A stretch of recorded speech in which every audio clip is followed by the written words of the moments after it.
Sur le week-end, malheureusement, on n'a pas pu absorber les 200 000 voyageurs Ouais. laissés pour compte de la SNCF. On en a accueilli à peu près 20 000.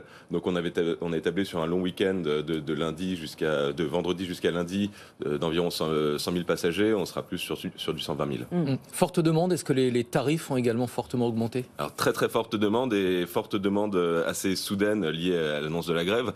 Les tarifs ont mécaniquement augmenté puisqu'on pratique comme toutes les entreprises de transport le yield management. Donc voilà, forte demande plus proximité de la date de départ.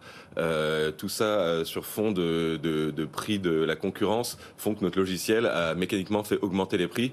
Cela étant dit, nos prix partent de très très bas et sont plafonnés. Donc, Et ça restait 2 à 3 fois moins cher que l'avion sur les mêmes destinations. ça reste évidemment 2 à 3 fois moins cher que l'avion, que le train quand il y en avait.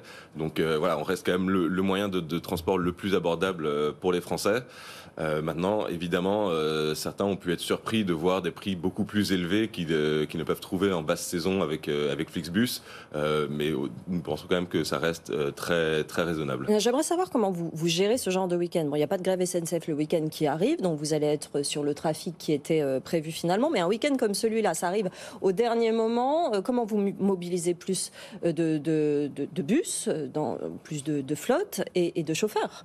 Alors en réalité, on avait prévu un très gros mois de décembre, un mois de décembre quasiment estival, j'ai envie de dire, et pas que à cause du réchauffement climatique, aussi parce que cet été, on avait vu une très forte activité, une très grosse demande pour le bus, et on savait que le mois de décembre allait être similaire. Donc on avait déployé le plus de bus possible déjà, le plus de chauffeurs possible. On avait étendu notre réseau, on avait augmenté les cadences entre les principales destinations. Oui. Donc on était prêt en fait à répondre à cette demande.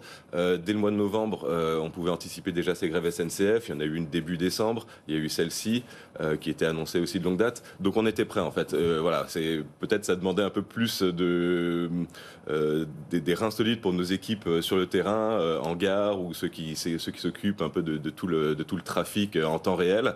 Il a fallu plus de concentration si c'était possible, parce que c'est des gens qui sont déjà sur le pied de guerre tout le temps. Mais voilà, on était prêt à absorber cette demande supplémentaire liée à la grève.